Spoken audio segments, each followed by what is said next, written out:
Beredar di media sosial, video yang memperlihatkan rumah yang letaknya berada di samping batu ukuran raksasa. Video yang diunggah oleh pemilik akun TikTok @ajahcingkareng ini sontak mencuri perhatian. Pada awal video, tampak sebuah batu berukuran raksasa terletak di sebuah rumah warga.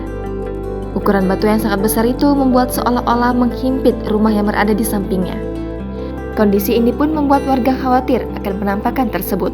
Selain itu, terlihat juga sebuah aliran air yang mengalir serta tanaman liar di sekitar batu raksasa yang berbentuk bulat.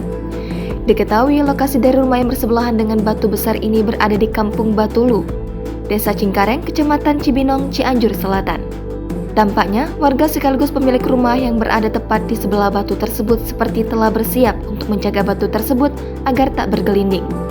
Tepat di antara batu raksasa dan rumah tersebut, terdapat sebuah tembok beton yang terbuat dari semen dan batuan kecil. Tak hanya itu, pemilik rumah juga membangun usaha warung dan bengkel dengan berbagai peralatan yang disimpan di bawah batu raksasa itu.